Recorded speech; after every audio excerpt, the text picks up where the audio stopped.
and welcome to our next episode of Coffee with My Friends. We're doing a series right now called What in the World is Happening? And this is an end times update so we can see exactly where we are on the war cycles. I hope you had a chance to watch the first video we did on this, and it kind of gave a review of the war cycles where I developed that concept. And again, for a full teaching on that, you can go to my website at coffeewithmyfriends.com and look at the Blood Moons update. For this teaching, I want to go a little bit deeper into what we were talking about. We're going to go ahead and continue, and we're going to talk about a little more about Joseph's dream. Pharaoh's dream actually was Joseph's interpretation of Pharaoh's dream. And then we'll also look at some things that have happened in the last few years that we're seeing manifest here in the U.S. and Israel right now. So let's get right to it. So, Pharaoh's prophetic dream. This parashah teaching was called Miketz, at the end. And so we know this is a prophetic end time dream that Pharaoh had, and that when he was standing on the edge of a river, that meant that this was a messianic, we're to look for the Messiah. So we talked about the four issues, the four things here, the fat cows, thin cows, the 7 stalks of fat wheat and the 7 stalks of thin wheat, and how they're equated to the war cycles. So let's look at how these are put together. Now remember, harvest is agricultural and it's also people. So if you understand that the feasts are equal to the harvests, Passover is the barley harvest, Pentecost is the wheat harvest, trumpets the fruit harvest, and then finally Sukkot, the final great harvest of barley, wheat, and fruit. Harvest equals people. We have Passover. During Passover, Yeshua was the first fruits. At Pentecost, we had the wheat harvest, which were the first believers. At trumpets, we will have all of Israel out of the nations, the fruit harvest. Finally, during Sukkot, we will have a harvest of Israel, of Christians, Jews, Muslims. All people will be harvested out of the nations. That's an understanding of harvest. Let's take a look now at what judgment is. Judgment, God judges his people who are mixed with idolatry and paganism. We see this over and over in the book of Judges. We see it in the Tanakh. We see it in the history. He always judges his people who mix with idolatry and paganism. Both Judah and the house of Judah and the house of Ephraim. It doesn't matter. He judges both for this issue. He judges the nations who come against his people. So, for example, you have somebody who come against the Jewish people. That nation eventually is judged. One example of that, you can see Nazi Germany. Nazi was severely harsh against the Jewish people, against Judah, and persecuted them greatly. What happened against the Nazis? They were destroyed in World War II. You see judgment of the nations who come against the land. And you can actually see some of that happening in the world today. As you see the nations that go against Israel, you see various events happen in those nations. For example, France, I'll use France as an example again. France has not been supportive of the nation of Israel. They're pushing for a division of the land. What are we seeing happening in France right now? We are seeing the judgment of Islam on France, the rise of jihadist attacks. And from that judgment, you're seeing the harvest of Judah out of the nation of France. That would be one good example of that. Now, during the first 2 war cycles, the first one was the fat cows, and the second one was the thin cows. How does that relate to judgment and harvest? Well, that would be the division of sheep and goats. Well, how does cattle, this is like cows, not sheep and goats. How does that relate to sheep and goats? I'm glad you asked that question. Cattle in the Hebrew actually equals sheep and goats. When it talks about he was a person who gathered many cattle, if you look at it in the Hebrew, it means both sheep and goats. Cattle is a generic term for sheep and goats. What will happen is to the sheep and the goats, they will be driven out of the wilderness of the nations through tribulation, or the tribulum. And again, if you've seen any of my other teachings, you'll understand what tribulation comes from the root word tribulum. A tribulum is a farm instrument. It was a large sheet of like wood that had rocks and things on it. They would drag it over the harvest of grain that had been gathered into the harvest area, the threshing floor. And then by dragging that over, it separated the kernel of wheat from the chaff. The chaff was then gathered up and then either burned or allowed to be blown away. So a tribulum is a time of dividing, when the tribulum is raked over the wheat and dividing the wheat from the chaff. Ezekiel 34:20 says, "Therefore this is what the sovereign Lord says to them. See, I myself would judge between the fat sheep, or cattle, and the lean sheep, or cattle." So you can see that the final dividing of sheep and goats began in the first war cycle. It is increasing in both the nation of Israel and the world. Now, so we can see the first two war cycles began the division of sheep and goats. And I believe, again, if we go back to the idea as this 28 years of the war cycles is judgment, harvest, and I believe a restoration of both the kingdom of David and the temple and Yeshua as Messiah. So it's a restoration of all things. So the first two war cycles began the division of sheep and goats. What did we see happen during that time period? Well, we see an increase of people waking up to their Hebrew roots. And what that was a division between the sheep, Ephraim, lost in the nations, coming out of a mixture, paganism.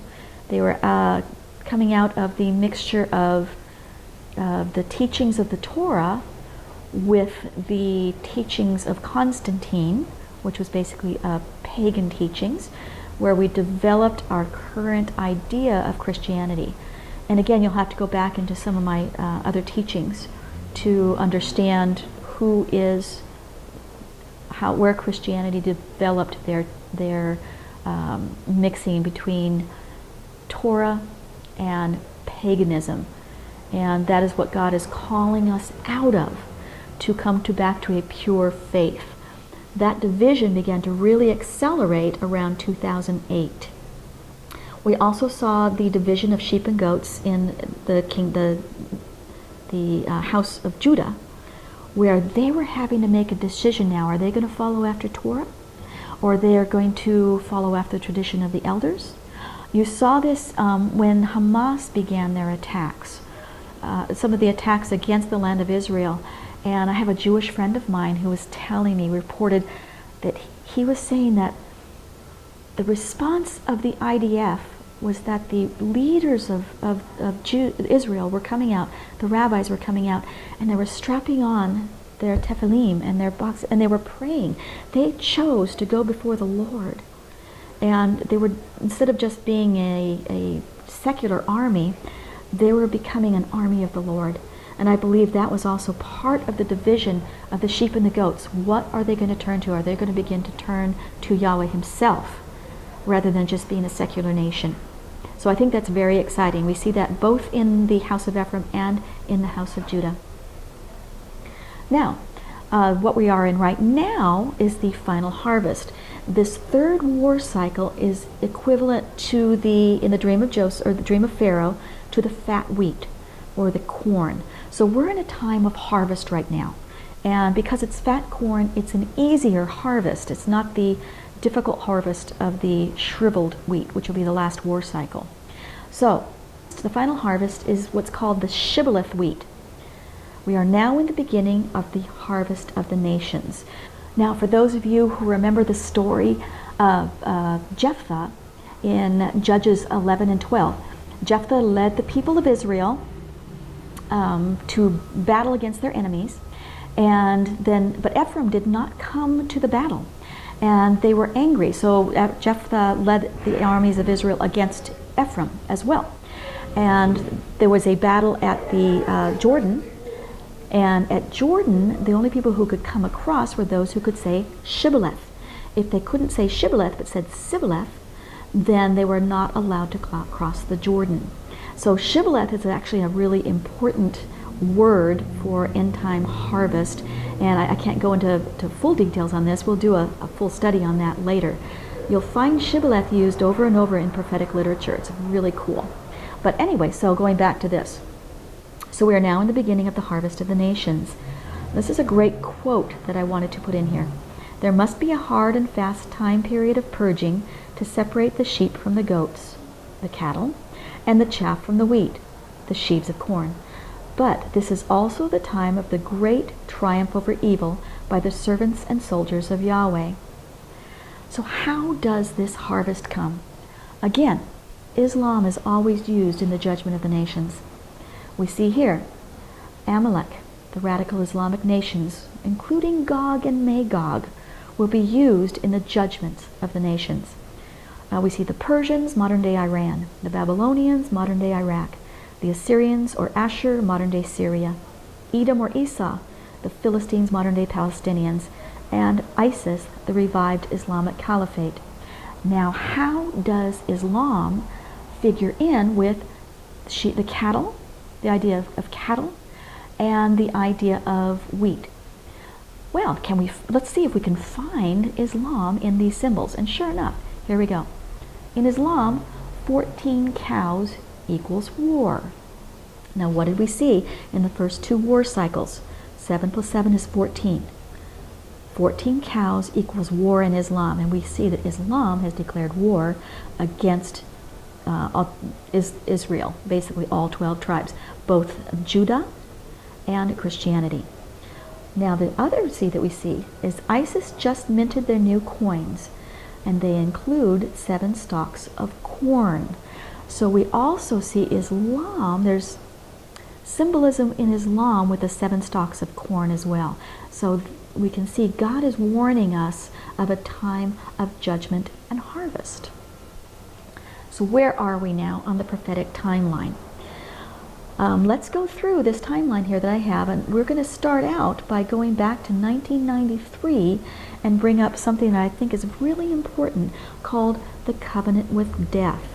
Now, I first heard this teaching, I read this teaching by Michael Rood, and I thought it was very interesting. I had not heard this before, but it helps us to understand why we began the war cycles in the year 2000. So let's take a look at the covenant with death. In September 13th of 1993, Israel entered into a 7-year peace treaty with the PLO. And if you remember correctly, those of you who are old enough, Bill Clinton was the one who brokered this peace treaty. It was between Yasser Arafat and Ariel Sharon, with the United Nations as its guarantor. Now, this apparently is a fulfillment of the prophecy of Isaiah 28. So let's see what that says. The Isaiah 28 covenant with death, starting in verse 15. Because you have said, we have made a covenant with death, and with Sheol we have made a pact. The overwhelming scourge will not reach us when it passes by, for we have made falsehood our refuge, and we have concealed ourselves with deception. What happened? Arafat was coming into this covenant with Ariel Sharon, or Israel, but it was all falsehood, and it was in a sense a false covenant. Now, if you remember back, those of us who are old enough to remember, this was the beginning of a lot of the terror attacks. The Palestinian Liberation Organization, which was the PLO, which is the modern-day Palestinian state, had introduced a lot of very devastating attacks in Israel, including car bombs, airplane hijackings, small attacks. They're the ones who actually started these types of Islamic terror attacks. That was the PLO. And so Ariel Sharon came into covenant with Yasser Arafat in order to stop these attacks.